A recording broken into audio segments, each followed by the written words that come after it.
राधे राधे। सभी सज्जनों माता बहनों को राधे राधे।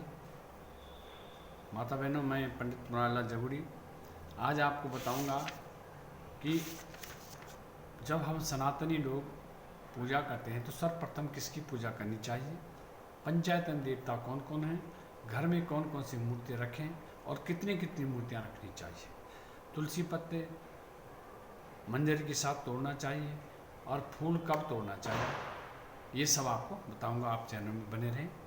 तो माता बहनों, पंचायतन जो देवता हैं, हम सनातनी लोग पंचायतन देवताओं की जब पूजा करते हैं तो पंचायतन देवता में सबसे पहले जो देवता हैं वो भगवान सूर्य है। दूसरे जो देवता हैं भगवान गणेश हैं। तीसरे जो देवता हैं भगवान माता दुर्गा हैं। और चौथे जो देवता हैं भगवान शंकर हैं। और पांचवें जो देवता हैं भगवान विष्णु हैं। ये पंचायतन देवताओं में आते हैं, इनकी पूजा हमें करनी चाहिए। अब गृहस्थियों के बारे में बताएं तो गृहस्थियों को एक मूर्ति की पूजा नहीं करनी चाहिए। गृहस्थियों को सब मूर्तियों की, भगवान पंचायतन में जितने भी देवता आते हैं सबका पूजन गृहस्थियों को करना चाहिए। इससे गृहस्थ में सुख शांति बनी रहती है। अब बताएं घर में कौन कौन सी मूर्ति रखें और कितनी कितनी मूर्ति रखनी चाहिए। तो माता बहनों सज्जनों, मैं आपको बताऊं कि घर में 2 शिवलिंग, 3 गणेश, 2 शंख, 2 सूर्य, 3 दुर्गा मूर्तियाँ, 2 गोमती चक्र, 2 शालिग्राम की पूजा करने से गृहस्थ जीवन में अशांति होती है। कहने का मतलब है कि घर में शिवलिंग एक ही होना चाहिए। गणेश आप 2 रख सकते हैं, 3 नहीं रख सकते हैं, भगवान गणेश की मूर्ति। शंख जो है 2 नहीं, 1 शंख रखें, घर में 1 शंख रखना चाहिए। और 2 सूर्य मूर्तियाँ नहीं होनी चाहिए। और भगवान माता दुर्गा की 3 मूर्तियाँ नहीं होनी चाहिए। 1 या 2 मूर्ति से ही पूजा करें। और गोमती चक्र भी 2 नहीं, 1 होना चाहिए। शालिग्राम घर में 1 शालिग्राम भगवान की पूजा करें। और अगर ज़्यादा हैं तो ज़्यादा से घर में गृहस्थ जीवन में अशांति होती है। इसलिए भगवान गणेश और जितने भी देवताओं को बताए हैं इनको मूर्तियाँ जो हैं 1 या 2 रखें, 3 नहीं रखनी चाहिए। और इसके बाद आपको बताएं, भगवान जो शालिग्राम हैं, शालिग्राम भगवान को भगवान विष्णु का रूप माना जाता है। आपने कथा सुनी होगी कि भगवान को शालिग्राम का रूप क्यों रखना पड़ा। तो ये तो और बातें हैं, परंतु शालिग्राम का जब पूजन होता है तो उसकी प्राण प्रतिष्ठा नहीं होती है। भगवान शालिग्राम का सीधा पूजन होता है, प्राण प्रतिष्ठा नहीं होती है। और बाणलिंग, शिवलिंगों में जो बाणलिंग जिसको कहते हैं, तीनों लोगों में विख्यात हैं, उनके में प्राण प्रतिष्ठा संस्कार या आह्वान नहीं होता है, सीधा जो है पूजन होता है। बाणलिंग का सीधा पूजन होता है। पत्थर, काठ, सोना, अन्य धातु की मूर्ति की मूर्तियों का प्रतिष्ठा घर में नहीं, मंदिर में होती है। पत्थर की जो मूर्तियाँ होती हैं उसको क्या बोलते हैं, अचल प्रतिष्ठा।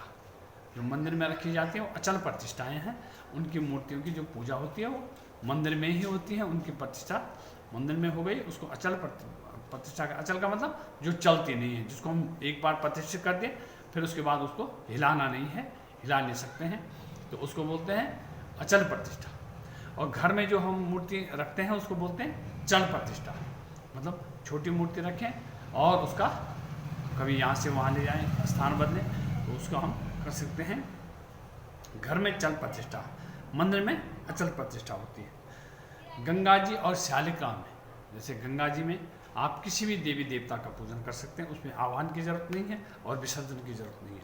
गंगा जी में सभी देवताओं का वास है, सभी देवताओं की आप पूजा कर सकते हैं। और भगवान शिवलिंग में भी आप सभी देवी देवताओं की पूजा कर सकते हैं बिना आह्वान के। आह्वान की आवश्यकता नहीं पड़ती है। भगवान शिवलिंग में सभी देवता विद्यमान हैं और विसर्जन की आवश्यकता नहीं पड़ती है।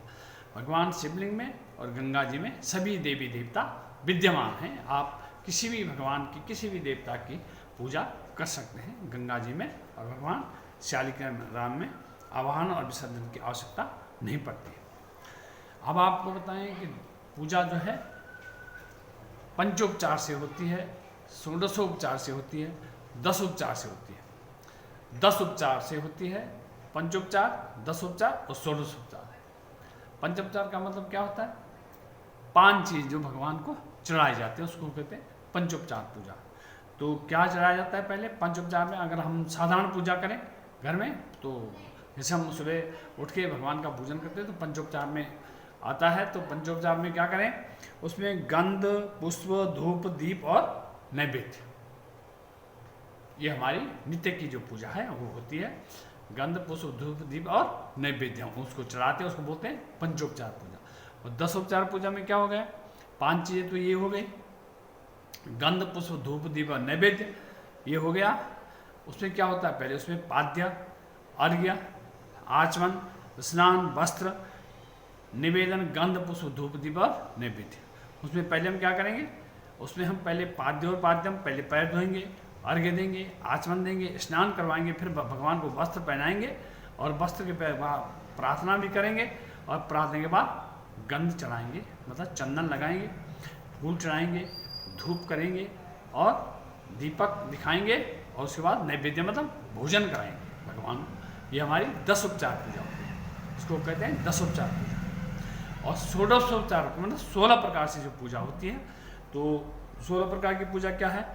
पाद्य, पैर धोना, अर्घ्य देना, आचमन करना, स्नान, वस्त्र, आभूषण, गंध, पुष्प, धूप, दीप, नैवेद्य और आचमन, तांबूल मतलब आपको पान देना, स्तवन पूजा करना, तर्पण देना और नमस्कार, लास्ट में अंत में नमस्कार करना भगवान को। ये 16 उपचार पूजा इसको कहते हैं। 16 उपचार पूजा ये होती है भगवान की, 16 इस प्रकार। और हम जब प्रातः उठते हैं तो हमें पहले फूल तोड़ना होता है, जैसे पूजन के लिए फूल। तो फूल कैसे तोड़ें? स्नान करके शुद्ध शरीर जब शुद्ध हो गया है, शुद्ध वस्त्र पहन करके पुष्प जब तोड़ने हैं तो प्रातः स्नान से बाद निवृत्त होकर के पहले पुष्प तोड़ें आप